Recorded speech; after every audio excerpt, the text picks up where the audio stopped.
Hello, everyone. Thank you for joining us today. My name is Stephanie Doback, and I'll be the moderator for today's webinar titled Diet and ALS, Does What PALS Eat Matter?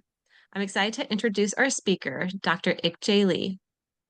Dr. Lee is a clinician researcher, currently an assistant professor at the Eleanor and Lou Gehrig ALS Center at Columbia University. He has a focused clinical and research interest in studying metabolism and nutrition in ALS. Dr. Lee completed his neurology residency and neuromuscular fellowship training in Cincinnati. He worked 4 years as a co-director of the ALS Multidisciplinary Clinic at the University of Alabama at Birmingham. Dr. Lee joined the Eleanor and Lou Gehrig ALS Center at Columbia University in 2020. His research has been supported by the American Academy of Neurology, Spastic Paraplegia Foundation, and NIH and INDS to study ALS and motor neuron diseases. As usual, we'll have a Q&A session at the end of the presentation. You can submit questions in the chat or feel free to raise your hand and I'll call on you to speak. In the chat box is the CPE certificate, and in order to claim CPE credit, we have to have an evaluation. So at the end of the session, I'll put the 4-question evaluation in the chat box, and we ask that you complete it so that we can have feedback to continually improve our educational offerings. Lastly, we want to thank the ALS Association for providing the Quality of Care Program grant to support this presentation. And with that, I'll hand it over to Dr. Lee. Thank you very much, Stephanie, for your kind introduction. Thank you, everyone, for being here today with me. I'm very honored to provide this presentation, and it's so enlightening to learn that I have a lot of colleagues who's interested in this direction. I believe nutrition is very important for our patients with ALS. So the talk of today, the topic would be the diet and ALS, and does what people with ALS eat matter for them. These are my disclosures. The learning objectives obviously is to review the evidence behind the nutritional composition and disease progression in ALS. The audience here don't need a lot of introduction, but as we all know, ALS or Lou Gehrig's disease is a fatal neurodegenerative disease of motor neurons involving both upper motor neurons and lower motor neurons, and resulting in progressive muscle dysfunctions ranging from leg weakness, arm weakness, speech and swallowing difficulties, breathing difficulties, taking out your independence, getting rid of meaningful interaction with the world, and eventually death occurs in 2 to 5 years. We do notice all the time that the rate of progression is really different among patients, and also it changes even in the same person during the course of the disease. And we don't have good understanding what really affects this progression of the disease, although I have a suspicion that nutrition might play an important role in this fluctuation of disease progression. We have observed in the past decades that people with ALS, when they lose weight along the course of the disease, they typically also have more rapid progression of their functional loss and also have shorter survival. There have been numerous studies, both prospective and retrospective studies, that showed people with weight loss, for example, in this study in purple line, die much earlier, live a lot shorter than people who have stable weight or gain weight during the course of the study. And that impact can be quite significant. I have studied not only the weight, but the composition of your weight, such as fat mass and muscle mass, using a DEXA scan in the prospective ALS cohort. And I was wondering whether loss of muscle or fat mass correlated with the functional decline in survival. And I was a little bit surprised to see that fat mass came out as more significant factor. People who lost fat significantly over the course of disease had more loss of function measured by ALS-FRSR, and also they had shorter survival. You can see in the DEXA scan. this person lost quite significant muscle and fat mass over the course of 12 months. Muscle mass loss was quite universal, meaning everyone lost muscle with the different degrees. But fat mass loss was not. People who had slower progression actually gained fat, while people who had faster progression lost fat. So fat mass was differentiating among these patients more so than the muscle mass. And our results were replicated by Rob Tandon and colleagues as an independent study. They also tried to see whether your fat mass or muscle mass predicted survival. And their study results show that fat mass at baseline and loss of fat mass during the progression both predicted shorter survival, while the association between the muscle mass and survival was less significant.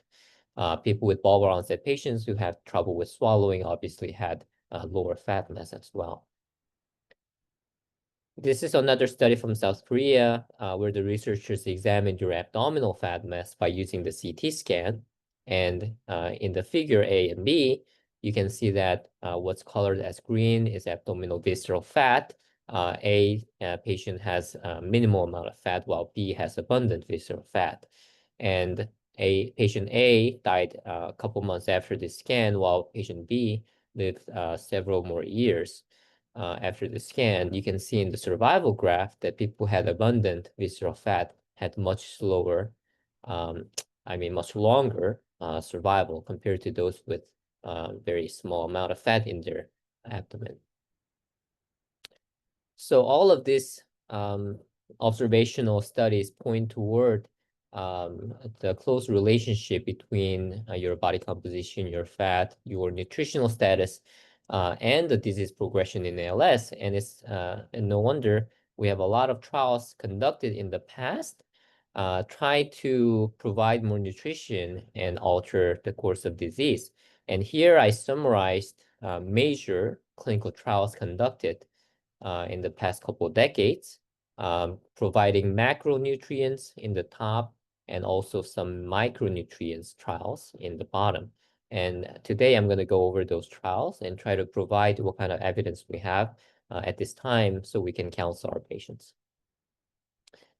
So this is a trial that not many ALS clinicians or even dietitians are aware of. It's a small trial, but it was done back in 2010 by Silva and her colleagues, and it was a study done in Brazil, so Brazilian ALS patients. It's a small, but it's still randomized and double-blinded controlled trial, 4 months of duration, and they enrolled a total of 16 patients. Notably, most of them were male, and they chose definite ALS patients, which means 3 or more regions are affected with upper and lower motor neuron. And they did one-to-one randomization, one group into supplements of milk whey protein that takes up to 30% of daily requirement, and then added modified starch. So it's not purely protein supplement, it's protein and starch versus maltodextrin. So the one thing that I found a little bit problematic in the study design method and paper, I didn't find exact amount of starch or the maltodextrin, how much they provided. They probably provided with the protocol, but I just couldn't find that amount. What they showed with this trial is that they were able to increase the weight in the treatment group. It's a small change, just 1.2 kilogram after 4 months. And then they saw the weight slightly decreased in the control group that only provided maltodextrin. And that difference was not significant. So that kind of led toward the conclusion that a protein plus starch was more effective in increasing the weight. And there was perhaps a little bit less functional decline in the treatment group. As you see in the table, treatment group had ALSFRS from baseline 29 to 4 months follow-up 27, and it was not a significant drop.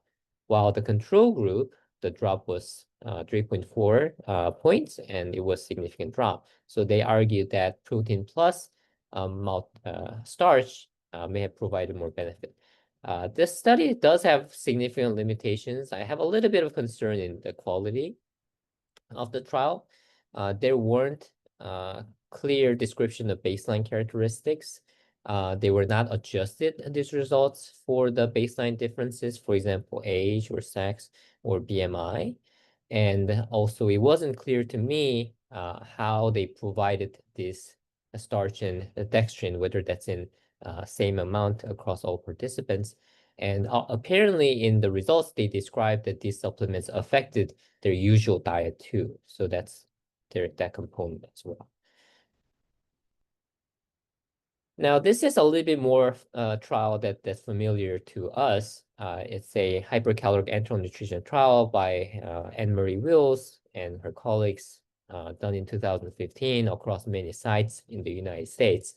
And it was a randomized, double-blinded, placebo-controlled trial with 3 groups, with high caloric, high carb, and high fat, high caloric group, and then regular feeding control group. And all of those feedings were done through their G-tube. So this trial only enrolled patients with G-tube, gastric tube. Now, the trial was having a lot of difficulties enrolling participants, so they ended up enrolling a small amount of participants, 24. That's one significant limitation of the trial. But they did see that after their follow-up completion, high caloric, high carb group had a longer survival compared to control, as you see in the figure. The figure shows kind of crude stepwise decrement of the survival, and that's because the number of participants in the trial was quite small. There was no significant difference between the high fat, high caloric group versus control group, although you do see that the blue line is higher than the green line. It's just that the numbers probably not big enough to show the significant difference. So the small sample size obviously was the biggest limitation of the trial. Another thing that kind of caught my eyes in this trial, they had to provide 150% of the estimated calorie to make this high calorie group gain weight. So the high calorie group, the target was to gain weight, not just maintaining weight. And in order to do that, they had to provide 150%, which is, to me, very high amount, because if I think about my patients, they're barely able to digest the amount that we recommend. For example, Jevity, we might recommend 5 cans, 6 cans per day based on their calorie requirement. And if you think about 1.5 times of that amount, maybe 10 cans a day may not be even a viable option for many of our patients. Now, there was a more recent trial from Europe by Dr. Ludolf and his colleagues, and the results were published in 2020.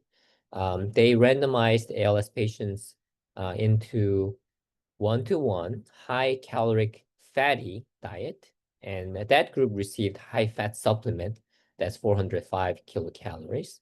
And then placebo group had placebo, which is taste of fat, I think, without much calories.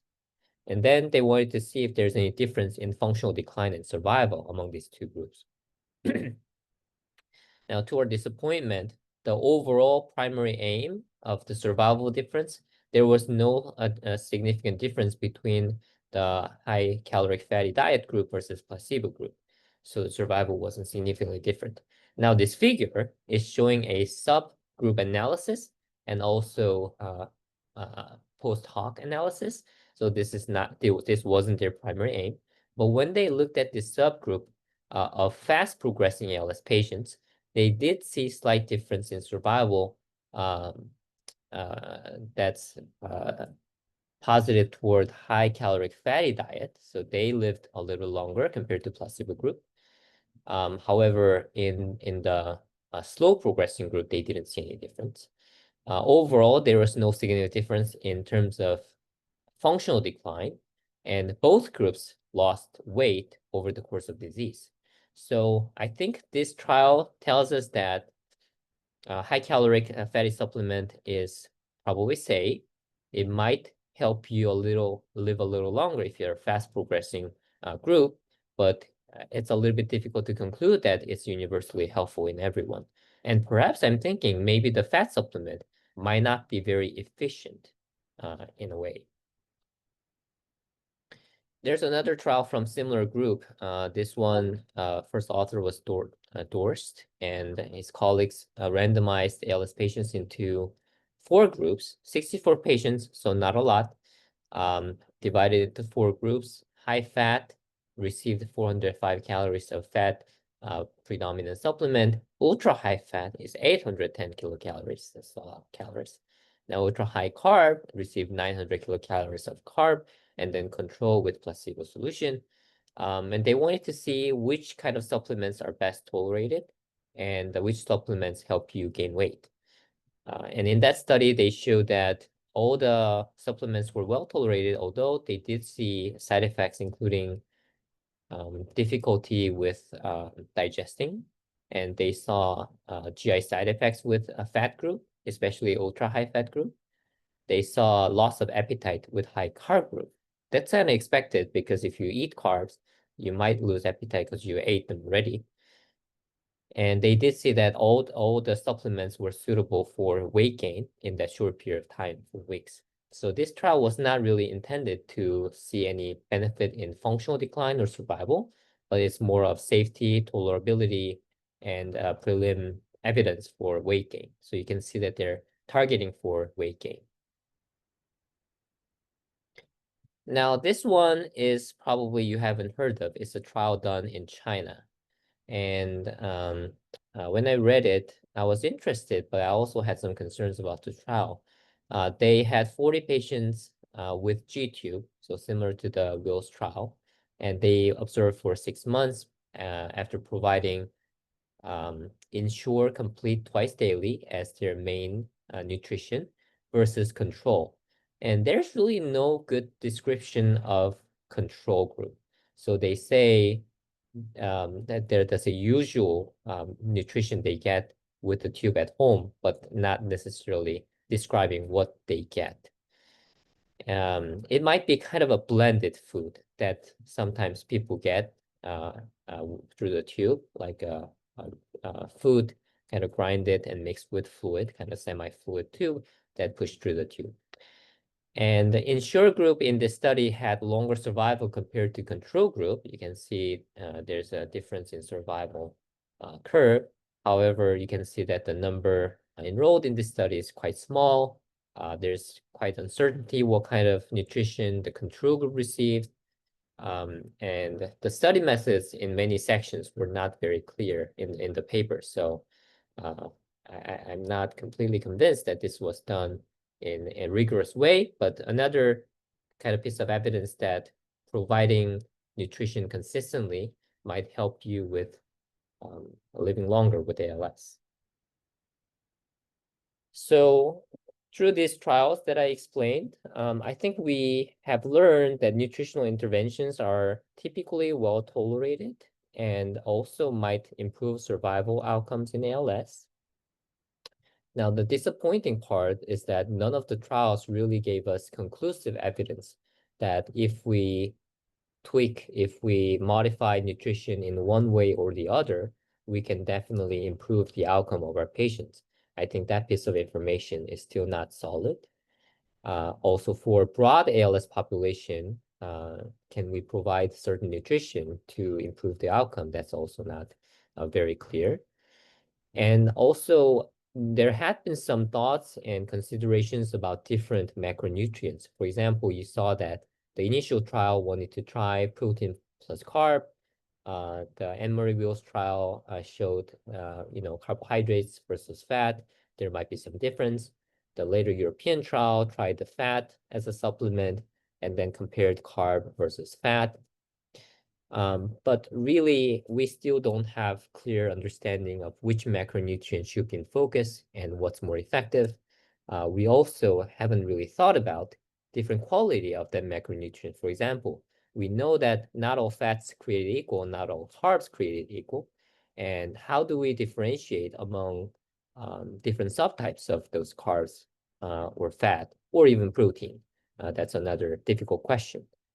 There's also a lot of complexity in trial design because if you think about patients who's taking food orally, providing supplements or nutrition in some way might alter their usual daily routine diet. And in the end of the day, what will be the sum of all that? That's going to be quite complex. And the intention of our intervention might not work as it is. It might be tweaked by patients or other factors too. So that puts a lot of complexity in the trial design of this nutritional intervention trial. I have some reservation on focusing on calorie, and that is because the calorie is kind of a idea that came up from a long time ago, and we now have better understanding that same number of calories from different macronutrients really doesn't have the same effect. If you think about, for example, protein and carbohydrates, we always not always, we try to eat more protein and reduce our carbs when we try to lose weight. If you eat, let's say, 2,000 kilocalories of protein only versus 2,000 kilocalories of carb only, that's going to have completely different effect, anabolic effect or catabolic effect on our body. And understanding carbohydrates, protein, and fat, when they're going to be utilized and in what pathway they're going to be utilized is critical if we think about ALS patients, because ALS patients have completely different metabolism compared to general population. Now, if we focus on calories in the nutritional interventional trial, it's not going to give us a lot of clear answers because providing protein in certain calories would be very different from providing carbohydrates in the same calories. So I think we have to be very clear what are we providing and what our intention would be. You might know better than this about the anabolic versus catabolic effects of macronutrients, but I'm going to go over this for someone who may not be really familiar with this. So as you know, when we eat our diet, breakfast, lunch, and dinner, or snacks, it's going to push our glucose higher up. It usually starts around 70, 80 milligram per deciliter, and then it goes up toward 120, 130 after meals. For diabetics or those with insulin resistance, the levels might go up over 180, even 200s. And then it quickly comes down. And the reason why it comes down, it's followed by insulin secretion. So the blue line is insulin. When the glucose goes up, insulin also follows right after. When insulin goes up, it pushes the glucose into your cells, such as your muscle cells, your nerves, your fat cells, your liver. And so the glucose would quickly disappear from your bloodstream. And then the glucose comes down, the insulin also comes down. And that gets repeated over many times over the day. Insulin is a major anabolic hormone. It's a major switch in our body that tells our body that we are getting nutrition, get ready for, be more productive. So what's happening when the insulin binds to the receptor, it sends down a complex cascade of reactions that ends up in AKT activation. And AKT controls major molecules like mTORC, and also glucose receptor. AKT activation gets the glucose receptor to the surface of the membrane and get glucose into the cell. So insulin goes up, the cell recognizes it's time to get the glucose. Glucose receptor goes to the membrane, glucose comes in, and abundance of glucose will be utilized for many different syntheses. For example, you're going to have gene expression, proliferation, differentiation, development. You're going to have protein synthesis and cell growth. You're going to have glycogen synthesis. You're going to have angiogenesis. So all of this points toward survival proliferation of the cell, right? So this is why it's called major anabolic hormone. It makes your organ, it makes your muscle, it makes your adipose tissue expand and proliferate. This is a very interesting model, and I think this might be really what's happening with our body anabolic catabolic process, that when your glucose level goes up from baseline to higher up, your baseline will be homeostatic zone in the left-hand figure, and let's say A. When the glucose goes up, the fold change 1.2, 1.4, 1.6, it slowly goes into the anabolic zone, but it doesn't really deep dive until it passes 1.6, 1.7. What that means is that if your glucose level just goes up slightly from 80 to 90, 100, 110, even with eating, your body may not necessarily recognize that as an anabolic signal. It has to go over a certain limit, like 1.6, 1.7. And then it really starts having anabolic process until the glucose goes back completely to your baseline. So you can see that the B, where there's a cutoff, is very important kind of a threshold. You have to pass through that to start making anabolic process. And then that process would continue for a while until the glucose comes back down. More interesting thing, what happens when you have glucose along with protein, let's say, amino acids, or fatty acids, your fat? Your anabolic window gets larger. So if you have proteins and fat with it, the threshold goes higher, meaning you need higher level of glucose to start the anabolic process. But once it started, the process goes longer. So you have longer anabolic zone. Now, what that means, if you eat a lot of protein with glucose, you may not reach the anabolic zone with a small amount of spike with glucose. So that I think that's very intuitively understandable. When you eat diet, if you mix it with protein, if you mix it with, let's say, other nutrients, you may not easily get heavier. And that's better than eating just simple carbs or simple sugary drink. And that's because it elevates your threshold for anabolic response. However, if you do reach that threshold, then it has longer anabolic window. So it's kind of a two-edged sword. What if you're eating a lot of protein and protein only, or eating a lot of fat and fat only? That anabolic response or window disappears. So your body doesn't necessarily go to anabolic zone, even with very high glucose level. So you can see how people can lose weight while eating a lot, if that a lot is purely fat or purely protein. And you probably are familiar with keto diet, which is purely fat diet. And after a ketogenic diet for 2 weeks or 4 weeks, studies have shown that people lose weight, even despite of the high calories the ketogenic diet is providing.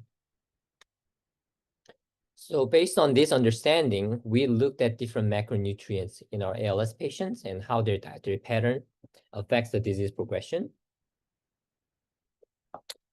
And I presented previously and published to show that high glycemic index diet and glycemic load diet is associated with slower disease progression in ALS. So what we wanted to show is, wanted to examine is whether nutritional intake affects your functional decline or your survival. And this is an ALS Cosmos cohort, a multi-center prospective cohort study of sporadic ALS. We followed them 24 months or until their death. The data was accumulated from 16 sites across the United States, and we had their baseline and follow-up dietary habits assessed by a modified ROC food frequency questionnaire. So I looked at their macronutrient intake, specifically total calories, total fat intake, total carbohydrate intake, protein, fiber, but I also examined glycemic index and glycemic load. Why I examined glycemic index and load? Because it's a quality, and quality considered quantity of carbohydrates that we know that is important for rise of your glucose in the blood. Just simple carbohydrate amount doesn't tell us much about how much glycemic response you're going to have. And we examined whether that affects or associated with disease progression or survival. Now, cut to the chase, showing you the results of the study. All the nutrients really pointed to the same direction, meaning if you have more intake of calories, fat, protein, carbohydrate, or higher index or load, it's all pointing toward less functional decline at 3-month follow-up.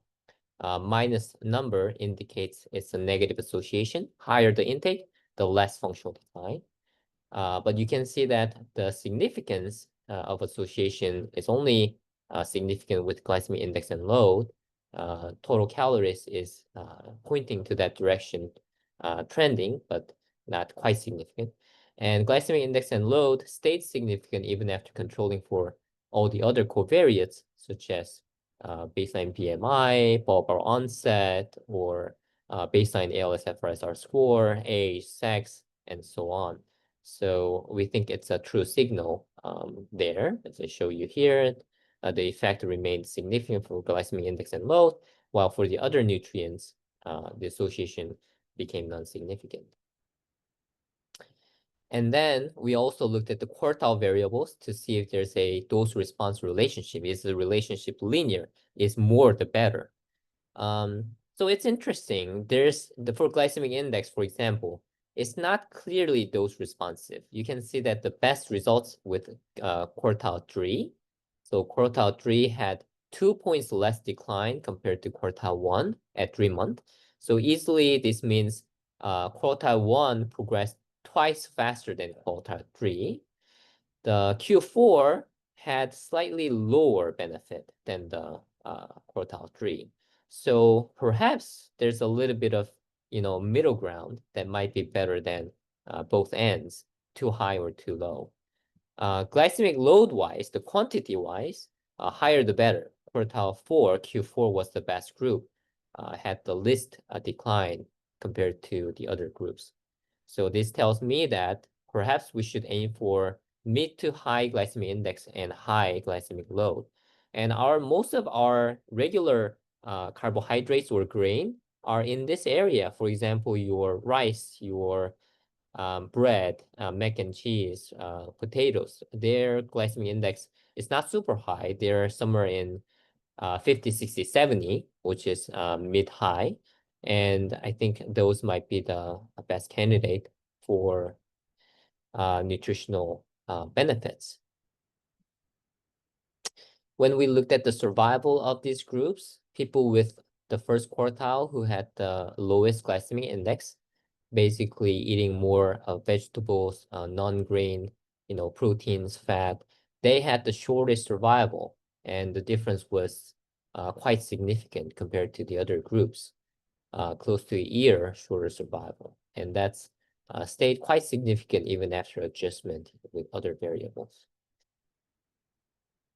So I think we still lack some of the causal evidence. This study is a observational study, and we can say this association is causal, meaning we haven't tried intervening and improving their glycemic index or giving them more carbohydrates and show that their functional decline will be less.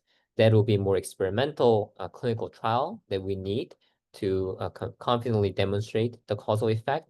But I think it gives us an idea.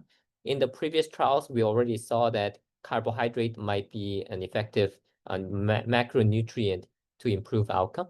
And our study points to the same direction. And among the carbohydrates, we may want to focus on high glycemic index carbohydrates to provide best or most effective benefit for our patients. And obviously, my long-term goal is to design one of these clinical trial and conduct along with other sites and providers so we can advocate strongly for our patients in this direction.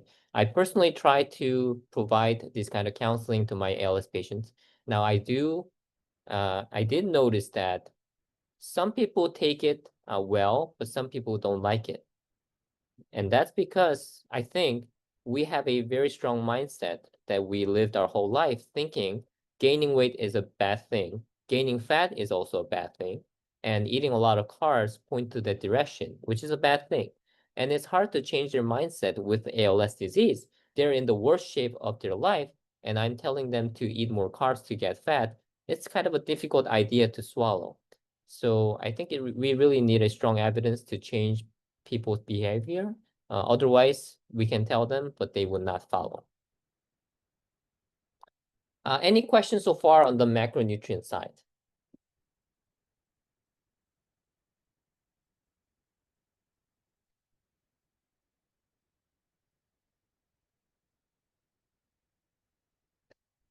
If you don't have questions, I'll go ahead and proceed to the next slide. All right. Now, what about micronutrient? Yeah, go Hold ahead. on. Dr. Lee, we have one in the chat from Chrissy. It says, where do Oh, whole grains fit in? whole grains fit in. Okay, a great question. Now, whole grains, I mean, there are different whole grains, but in general, they have lower glycemic index, right? So I typically say, based on what we understand so far, white rice, better um, better than mixed rice, I guess. Regular white bread better than whole wheat bread. But obviously, that these are not set in stone. For example, whole wheat bread may not have very low glycemic index. It may be somewhere around 50, and that it may not be a bad idea to eat whole wheat bread compared to eating a lot of oatmeals, lentils, and apples. That's glycemic index like 20, 30, or not eating carbs at all. So I think it depends on what the person's diet is like at this time and what their preference of their diet is. You don't have to drastically change all at the same time. But if they, let's say, like potatoes, but they were not eating because they thought it's bad for them, then you can tell them that eating potatoes actually can be good for ALS. Eating, French fries or mashed potatoes can be beneficial. And I just gently encourage them to keep them in the diet and make it frequently in their meal pattern.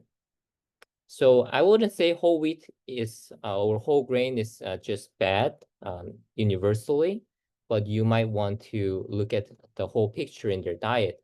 If they eat, or if they're eating whole grain so that they can lower their glycemic index or try to be more healthy diet, then we can tell them that might not be true for ALS. Those whole grain or low glycemic index carbs might be beneficial for cardiovascular diseases like heart attacks and stroke. But at this time, concerned of your muscles, your nerves, your motor neurons, they might benefit more from having glucose in the blood. So that's kind of a focus that I try to help our patients understand. How do the standard tube feeding formulas fit with that? Great question. We don't have a lot of information there. Honestly, I try to find glycemic index for different formulas that we use, like Javity, Isosource, K-Farms. I couldn't really find good information there, and I don't know if they were even tested.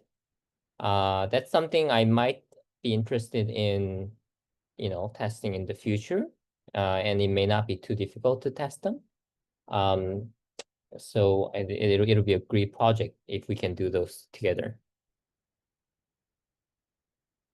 And also, there's another question about formula being bolus infused versus gravity infused or slow infused, whatever. I'm pretty sure that those infusion methods would create different glycemic responses. For example, if you infuse feeding formula in like 6 hours, 8 hours, or constant infusion, then it cannot give you good glycemic response. Just logically it can't. But nobody, I think, has really tried or examined it. Now, another limitation or gap we have here is that we have used foot frequency data to show the survival and progression difference. But we don't have hard data. We don't have objective measurements of glucose in the blood with this diet to show that glycemic response is really driving these differences. So that's another area that I'm interested in exploring in the future, to directly examine how the glycemic response and the different patterns can be associated with fast or slow progression of the disease.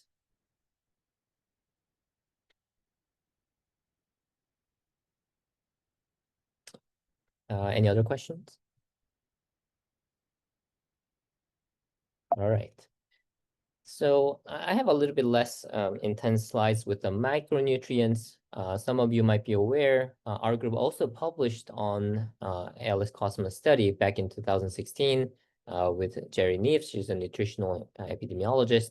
At that time, we didn't have all the longitudinal data accumulated, so it was just cross-sectional analysis, looking at the baseline nutrient intake and baseline ALS-FRS.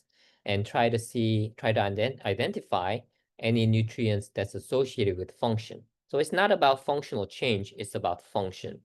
So what we found and reported at the time is that if you have a diet that's high in keratin and antioxidants, especially among all the other nutrients, you have higher function. So obviously, this is kind of encouraging, and it resonates with many other studies that antioxidants might be helpful with motor neurons or your muscle function. However, the limitation obviously is that this is cross-sectional, and you cannot really tell whether people were doing better, and that's why they were eating this through, for example, fruit or vegetables, whatever, or supplements, or whether these nutrients are actually helping them to stay better, whether that's just temporary benefit that you get a little stronger with these nutrients, or it actually helps you progress slower. Those kind of information is missed because this is only cross-sectional. Now, I did personally look at these micronutrients in the same data set, try to see if there's any difference in longitudinal change of ALS-FRS, and there was no significant association. I haven't published it, but on my examination, it wasn't significantly associated. So I think it's yet not conclusive whether those keratins in, let's say, vegetables or fruits or antioxidants, whether that's in nutrition or in supplements, can help you progress slower. I think we don't know yet. We were very interested in vitamin E, sorry, in the past, and that's because vitamin E might also have antioxidative effect. And this was studied back in 2005 among neurologists in Germany. And it was a randomized, double-blinded, placebo-controlled trial, quite long. The trials were very long at the time, 18 months. And they used alpha tocopherol, which is vitamin E, 5,000 milligram. That's a very high dose. As you can see, our daily recommended dose is 50 milligram versus placebo. And they had two groups, 160 patients, 80 patients in each group. And one group had this vitamin E, and other group had placebo. However, the trial was negative. They didn't see any difference in survival or functional decline. So that provides good evidence that vitamin E supplement probably is not helpful for slowing the progression. Another well-done study is vitamin CoQ10. CoQ10, as you know, is a coenzyme in the mitochondrial pathway. And Dr. Kaufman, she was at Columbia at the time, and colleagues did this randomized double-blinded trial for 9 months duration. It was a very interesting adaptive phase to design, meaning that they're looking for signal to say, let's go for phase 3 versus we don't see good evidence to go to phase 3. And they had certain goal to achieve in order to go to phase 3 design. Larger study, and they put 150 patients in 3 groups, low dose of CoQ10, high dose of CoQ10, and control. So they were just getting 1,800 milligram in a low dose, 2,700 milligram in high dose. Those are obviously very high dose compared to daily recommended dose. And this study was also negative. They did not find significant difference to advocate for phase 3 trial in terms of ALS-FRS or FVC, even in the high group. 2,700 milligram, so that the trial stopped and did not go to phase 3. Now, this is a positive trial, so you might be aware that vitamin B12 as an ultra-high dose injection might be helpful in ALS. So this study was done in Japan among Japanese population. It was a randomized double-blinded trial for 4 months in terms of the ALS-FRS measurement. And they randomized 130 patients in 2 groups. One group got intramuscular injections of B12, 50 milligram twice a week. This is more than 1,000 times higher dose than our usual intake versus placebo. And you can see in the figure that people who had B12 injections in blue had slower functional decline compared to placebo group in yellow. So that provided a good evidence that B12 injections can slow down functional decline. And also, this was presented at the last International MND Symposium. The picture looks a little weird because I took a picture there. But after the 4 months period, they also followed for survival. And I think they put the placebo group into B12 after the double-blinded period. So there's a late starter versus early starter. And late starter means if they were initially in the placebo group and then later went to the B12 injection. And you can see that there's a still survival gap that doesn't get crossed in the later times. So I think this is a good evidence that starting B12 helps you live longer, and potentially starting it earlier might be better. So any questions on those micronutrient trial? There's not a lot of micronutrients trial, I can say. And of course, we don't know there are a lot of micronutrients, obviously. We don't know which micronutrients will be a good candidate to try. So there's a lot of work to be done here as well. IkJ, there's a question in the chat that says, are there any studies on oral supplementation with B12 or just the IM route? And I think another thing to address here is like whether methylcobalamin versus other sources of B12, if they might have difference in effectiveness here. Yeah, great question. Now I'm sticking with methylcobalamin because that was what's used in the trial. If you ask me whether the methylcobalamin or, for example, cyanocobalamin might have different effect, I'm not completely sure. It's just different. And even when you think about methylcobalamin, the one that's generated or produced in the United States may not be exactly the same with the one in Japan. So there's a limitation when you think about supplement. The development, the production of the supplements are not well quality controlled. So you can't say it has the same effect, but we're trying our best. It's not approved for FDA as an ALS drug in the United States. There's no way you can get B12 injection as a medicine. So you're basically getting closest form as a supplement. Now, can you do it orally? A lot of patients try to take it orally. Now, oral B12 typically has much lower dose, like 1 milligram. I don't think there's a lot of B12 orally that's more than 5 milligram, let's say. So you have to take a lot of pills. And is that oral intake same as intramuscular injection? There's also might be difference. Some people may not be absorbing B12 100%. Another related question was if it matters based, sorry, it looks like my internet connection might be bad, but does it matter based on where they're at after diagnosis in terms of like shortly, like within their first year of symptoms or later in the disease process?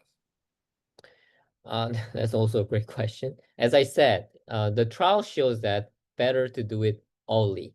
Starting early would be better, obviously. But some people will come to you in the later stage. And is it still helpful at the later stage? That's probably an unanswered question because all these trials only enroll people in the earlier stage of the disease. But there's a reasonable thinking that if it's helpful in the early stage, probably the benefit will be less, but still there might be some help. So I typically recommend B12 injections if they're not in the terminal stage, if they're not in like hospice, for example. And the good thing about B12 is that there's not a lot of downside. Obviously, it costs you some money because you're paying out of pocket. But I think the price is not crazy. It's usually reasonable in the range. I think somewhere in $200, $300 per month. And many of the patients, most of the patients willing to pay. Injections, of course, need some help from other people, but not too difficult. The one thing that I warn patients before starting is that their urine color may turn red or orange. And sometimes they get surprised if you don't warn them ahead of time. But there's not a lot of downside. In general, B12 is helpful for neurons and nerves. So I think it's worth doing it.